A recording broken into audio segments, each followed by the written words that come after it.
Não podemos deixar nunca de amparar nossos sacerdotes com nossas orações. Sacerdotes orantes em uma igreja orante é o que nós mais precisamos. Diz Paulo que quando confiamos em nós mesmos, experimentamos nossa fraqueza. Quando confiamos em nós e nos entregamos mais a Cristo, aí é que somos fortes, porque Ele supre a nossa fraqueza. Isso se dá pela vida de oração. Quando a igreja se torna essencialmente orante, que é da sua natureza, talvez um grande mal do nosso tempo, uma certa funcionalidade na vida da igreja, realizar as coisas de forma um tanto mecânica, como cumprimento de ritos, e formações como mera transmissão de conhecimento teórico, e não de uma mística da vida cristã. Um pouco de palma e muita oração para os nossos presbíteros. Um pouco de palma para quando eles se sentirem às vezes desgastados, ali na dedicação do seu serviço sacerdotal, sentirem reconhecidos. Depois muita oração para que possam se refazer sempre. Como ontem vimos Jesus na casa de Betânia, que ali encontrava aconchego, acolhimento de uma família, e ali refazia suas forças e ainda deixava as bênçãos de Deus, que é própria dele. Diáconos Glauco e diácono Rafael Lucas, nós vamos pautar a nossa reflexão nos textos bíblicos que vocês escolheram e que vão nortear o viver do ministério sacerdotal. Vocês hoje se tornam, pela infusão do Espírito Santo, sacerdote. Se repete do sacerdócio ministerial, que é participação no sacerdócio real de Cristo, para que Cristo possa continuar presente e agindo no mundo através de sua igreja. E por excelência, Cristo continua presente e agindo no mundo pelo sacerdócio ministerial.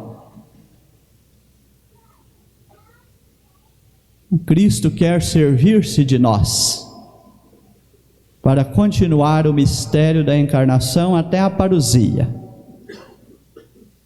até que tudo, como ensina a segunda leitura de hoje, tenha a sua plenitude em Cristo. Cristo quer servir-se de nós. O salmo que rezamos diz: mostrai-me, ó Senhor, vossos caminhos e fazei-me conhecer a vossa estrada. O sacerdote tem a missão de guiar o povo de Deus e santificar o povo de Deus. Então ele é um canal para Cristo guiar e santificar o seu povo. Para isso ele é chamado a ser um canal que dê força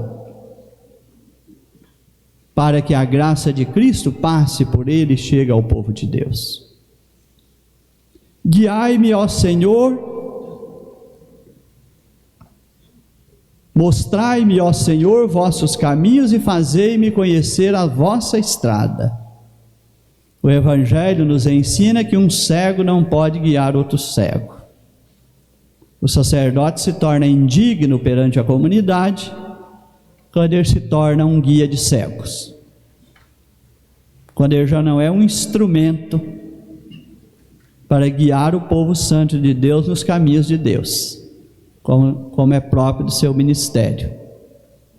Quando ele já não é um meio, vocês hoje terão as mãos ungidas para oferecer o santo sacrifício no altar, serem dignos de oferecê-lo para a nossa santificação. Carta aos Hebreus diz: pela nossa e pelo povo a nós confiados. E também para a santificação do povo de Deus. Então não percam essa referência das mãos ungidas, seja junto ao altar para oferecer o santo sacrifício, o louvor de Deus, seja também para dispensar os dons de Deus ao povo fiel. Um cego não pode guiar outro cego, então nós devemos crescer no conhecimento. Mostrai-me, ó Senhor, vossos caminhos, os caminhos de Deus, que já nos foram revelados plenamente em Cristo. Eu sou o caminho, a verdade e a vida, ninguém vai ao Pai senão por mim. O sacerdote é o primeiro a ajudar a comunidade a entender que nós estamos caminhando para o Pai em Cristo. Cristo é caminho, verdade e vida em primeiro lugar na nossa vida sacerdotal, para que possamos estar junto do povo de Deus apontando esse caminho. Ninguém vai ao Pai senão por mim. E a igreja hoje, ao concedê-los e revesti-los do sacerdócio ministerial, vai dizer que terão a missão de proclamar, de anunciar o Evangelho e ensinar a fé católica. E a igreja depois vai dizer: crê no que proclama, ensina o que crê e vive o que ensina. Então terão a missão, de proclamar o Evangelho e ensinar a fé católica. Certa vez os discípulos perguntaram a Jesus se eles também teriam a obrigação de viver os ensinamentos que ele estava transmitindo às multidões, considerando que os fiéis sejam essa multidão que quer aproximar de Jesus e ouvir os seus ensinamentos através do sacerdote. Jesus disse a eles: me dirijo a todos a partir de vocês. De vocês é pedido mais, porque a quem muito é dado, muito será cobrado.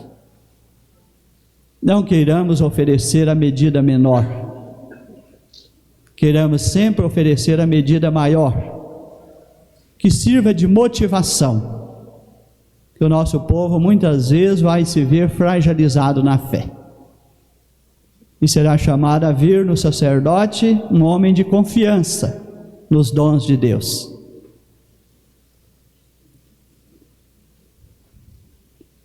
Então esse é o caminho que nós vamos fazendo. Vossa verdade me oriente e me conduza. Que as verdades, o Evangelho, possa em primeiro lugar, diácono Glauco e diácono Rafael Lucas, orientar e conduzir a vida de vós próprios, de vocês próprios, para que possais assim guiar a vida da comunidade de fé nesse mesmo caminho. Porque sois o Deus da minha salvação. Primeiro, sentir que a salvação de Cristo já nos alcançou. O sacerdote é chamado a testemunhar isso para a comunidade de fé, que a salvação já o alcançou, ele já vive a salvação. Cristo já o libertou do pecado e da morte, ele não vive mais as amarras do pecado. Que a salvação de Cristo, a graça redentora de Cristo, já o alcançou. Ele chama a comunidade de fé batizada, o povo congregado, a assembleia, povo santo de Deus, convocado em Cristo, e o sacerdote está ali pelo sacerdócio ministerial, como esse que convoca o povo santo de Deus, para que esse povo não duvide da graça da salvação recebida no batismo, e queira viver à altura desta graça. E o Salmo continuou a rezar: para quem guarda suas alianças e seus preceitos. O Senhor se torna íntimo dos que o temem.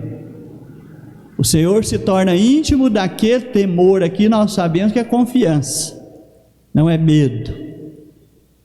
O Senhor se torna íntimo daqueles que nele confiam. Sejam íntimos do Senhor nessa fé genuína, uma fé verdadeira, na certeza de que, se nós confiamos, Ele nos permite a intimidade. É o que teremos na oração do Pai Nosso de hoje, no segundo momento da nossa reflexão, ou talvez o terceiro. E lhe dá a conhecer sua aliança, a aliança de amor, que teve a sua plenitude em Cristo.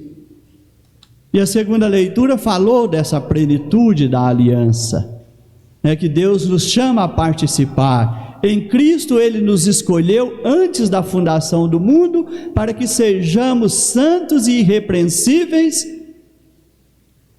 no seu olhar, sob o seu olhar no amor. Verdade e amor são os caminhos do Senhor. O sacerdote por excelência é chamado a se tornar cada dia mais santo e irrepreensível aos olhos de Deus no seu amor. Então, a fé que se responde, e sabemos, a fé opera pela caridade. São João ontem fala: quem não ama ainda não conheceu a Deus. Sinal de que Deus está presente na nossa vida é o amor que emana de nós. Se não emana amor de nós, é duvidoso, como São João e São Tiago vão dizer nos seus escritos. Que a autenticidade do cristão é quando a sua fé se traduz em amor. Quem ama, quem não ama, ainda não chegou a conhecer a Deus, porque Deus é amor. Somos chamados, e assim, daqui a poucos, Padres Glauco e Padre Rafael Lucas, a buscar esse contínuo crescimento, para nos tornarmos e ajudarmos o povo santo de Deus a nós confiado, a se tornar cada vez mais irrepreensível e santo aos olhos de Deus no amor. Escolheram para a primeira leitura o profeta Ezequiel, lá no Antigo Testamento. Esta profecia teve a sua realização em Cristo, e ela continua agora a se desenrolar no tempo da igreja, no tempo da vida e missão da igreja, pelo sacerdócio ministerial, quando Deus diz: eu mesmo vou procurar minhas ovelhas e tomar conta delas. Isso se concretizou em Cristo. Deus enviou o seu Filho para que ele manifestasse esse amor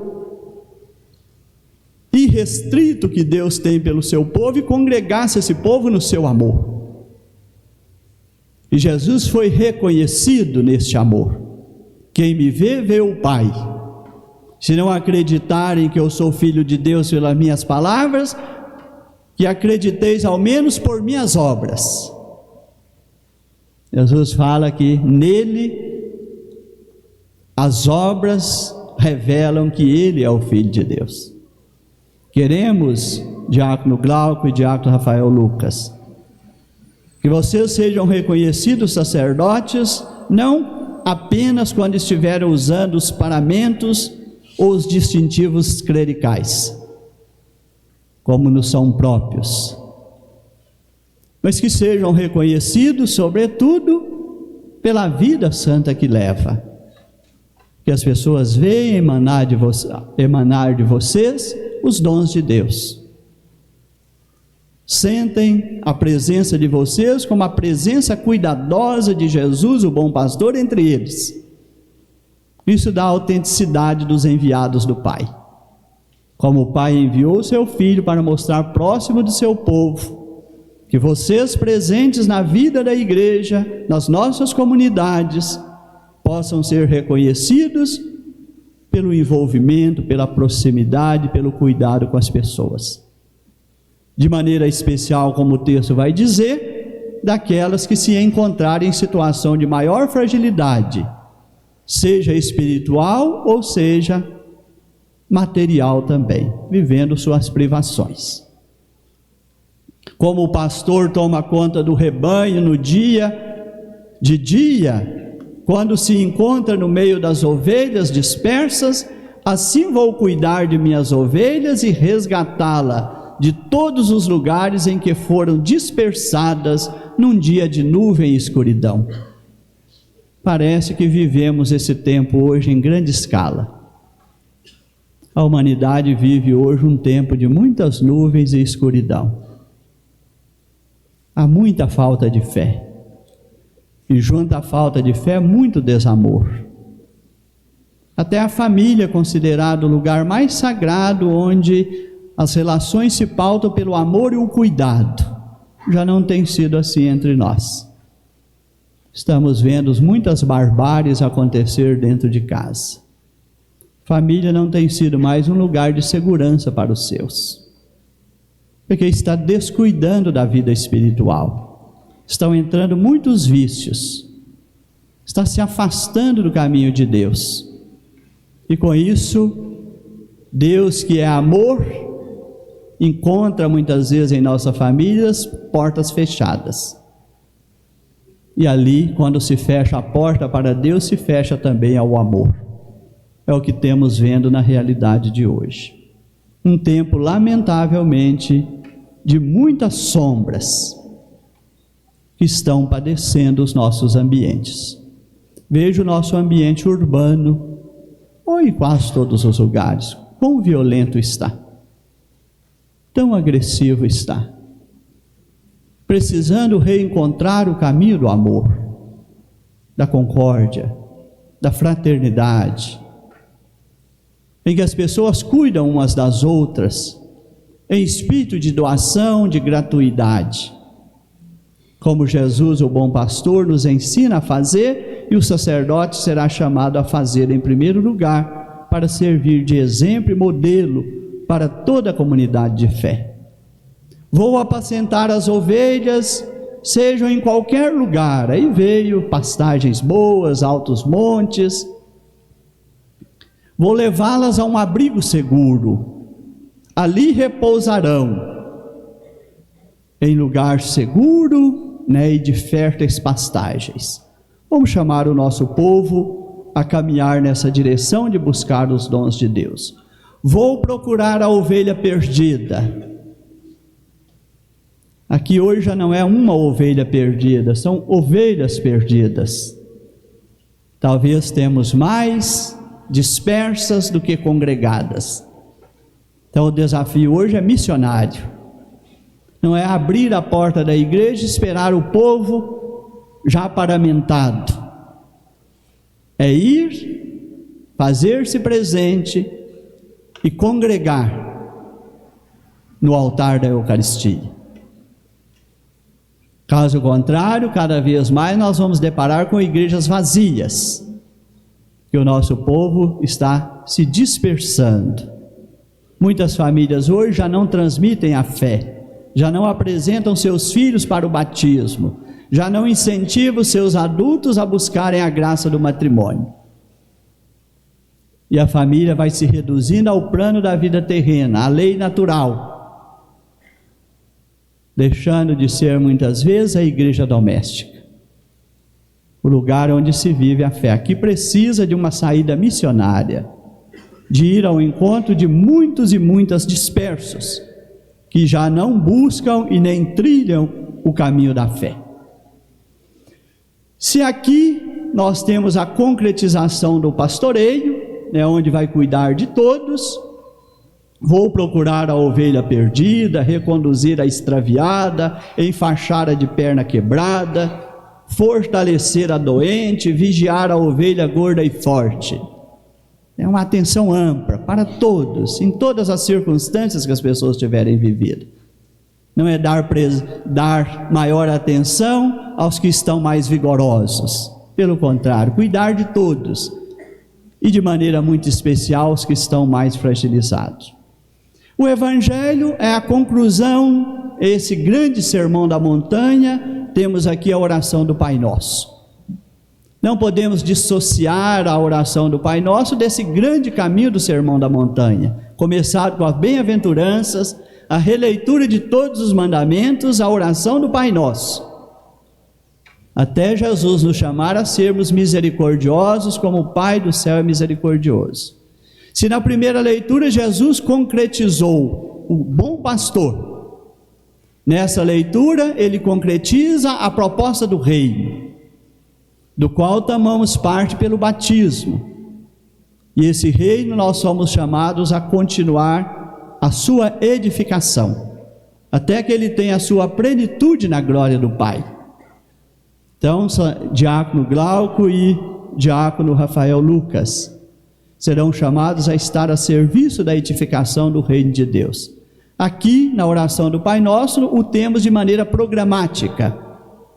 Então, o reino primeiro é o povo de Deus congregado para o louvor de Deus. Santificado seja o vosso nome, Pai que estás no céu. Reverenciamos Deus na glória, em sua majestade divina. Só que Deus não está distante de nós. Jesus ensinou a chamá-lo de Pai, que representa a proximidade de Deus. É um Deus que tem a sua majestade divina, mas ao mesmo tempo é um Deus muito próximo de nós, que nos ama e quer cuidar de nós como Pai. Venha a nós o vosso reino, seja feita a vossa vontade, assim na terra como no céu. Em Jesus o reino foi realizado, porque em tudo ele cumpriu a vontade do Pai. Ele se torna o reino presente. Quem me vê, vê o Pai. Meu alimento é fazer a vontade do meu Pai. Então aqui nós concretizamos: santificado seja o vosso nome, venha a nós o vosso reino, seja feita a vossa vontade. Tudo isso em plenitude em Jesus. Se o sacerdote é chamado a conformar a sua vida com Jesus, a partir da cruz, para em tudo fazer a vontade do Pai como Jesus fez, é a primeira parte da louvação do Pai Nosso. É a nossa presença, diante de Deus para glorificá-lo. A segunda parte é a nossa miséria que precisa da misericórdia de Deus. É a nossa pequenez. São as nossas relações fraternas a serem construídas todos os dias. É o pão partilhado, que é um ato de fraternidade. Os irmãos partilham. Os irmãos perdoam. Ensinar a nossa igreja, que é reflexo do reino de Deus nesse mundo, a ser uma igreja que se congrega na fé e é família de Deus. E sendo família de Deus, vive de forma fraterna. E a vivência fraterna, numa família, não pode faltar entre os seus membros a partilha do que tem. Família é lugar de partilhar o que temos. E a igreja está no mundo como família de Deus para dar o testemunho da partilha, para fazer morrer em nós o individualismo e o egoísmo, nos fazer fraternos no amor de Deus. E a igreja está no mundo para ensinar o caminho do amor, doação em plenitude. Esse amor que é capaz de perdoar nas mais difíceis condições. Como Jesus, antes de já quase padecendo a morte, Pai, perdoa-lhes, não sabe o que faz. Quando Jesus tinha de tudo para pedir do Pai uma condenação e um castigo para aqueles. Jesus pediu foi o perdão, para ensinar que a família de Deus, nela, o perdão deve ser testemunhado todos os dias. Na família de Deus não pode haver falta de partilha nem de perdão, senão nós perdemos a autenticidade da família de Deus e deixamos de ser do seu reino. Por isso, diácono Glauco e diácono Rafael Lucas, vocês vão conduzir o povo santo de Deus nessa direção, levando-os a entender que são o povo santo de Deus, que são a família de Deus. E nossas comunidades às vezes vai ter dificuldade de testemunhar o amor fraterno. E o sacerdote está ali para ensinar, se for preciso, para repreender. E para dar também o perdão a quem busca esse perdão através do sacerdote. O perdão de Deus para suas vidas. Perdoa como nós perdoamos. Amai-vos uns aos outros como eu vos amei. Então deve ter sempre esse contraposto. Amar como amei, perdoar como... Então, perdoa como perdoei. Amai uns aos outros como amei. Então, se nós queremos o perdão de Deus, somos chamados também a oferecer a medida do perdão. Isso faz parte da nossa fraternidade dos filhos de Deus. Não nos deixe cair em tentação. Vivemos num mundo que muitas vezes quer nos arrastar pela a tentação dos caminhos do mal e do pecado. Não nos deixe ingressar ou levar pelos caminhos do pecado. Essa é a tentação. Vivermos no pecado. Jesus já venceu por nós essa tentação. Ele suportou as tentações de negar a vontade do Pai e viver no pecado.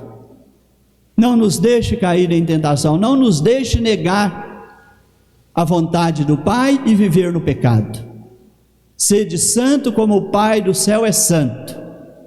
Esta é a nossa missão verdadeira. Não nos deixe cair em tentação de abandonar a busca da santidade, de abandonar a busca de crescer em santidade no amor e nos entregar ao pecado e aos males do mundo. E livra-nos do mal. Jesus, antes de voltar para o Pai, na oração sacerdotal, não os tire do mundo, mas os livre do maligno. Então Satanás está também presente no mundo. São Pedro diz, como o leão a rugir, pronto a nos devorar. Precisamos da graça de Cristo. Não nos deixe cair em tentação, mas livrai-nos do mal. O catecismo da Igreja Católica põe até com M maiúsculo, falando, é o tentador, é o adversário, é o diabo, é o maligno, que quer nos tirar dos caminhos de Deus de alguma forma, quer nos enganar com suas propostas, como enganar a Eva, mas não enganou Maria, não enganou Jesus, a nova Eva e o novo Adão. Não nos deixe cair em tentação, mas livrai-nos do mal, de Satanás conseguir, seduzir com suas propostas. Esse seria o maior mal. E Jesus vai dizer, não temei aquele que pode matar o corpo, este é o menos grave, mas temei aquele que pode lançar as vossas almas no inferno. Esse é o mal que está no Pai Nosso. É desse que devemos nos resguardar na nossa vida espiritual. Diácono Glauco e Diácono Rafael, se trilharem esse caminho dessas leituras escolhidas, serão dignos, serão reconhecidos como sacerdotes autênticos, que guiam o povo santo de Deus, proclamando a palavra e ensinando a fé cristã, e terão as mãos ungidas para oferecer o santo sacrifício e santificar sempre o povo santo de Deus. Assim seja.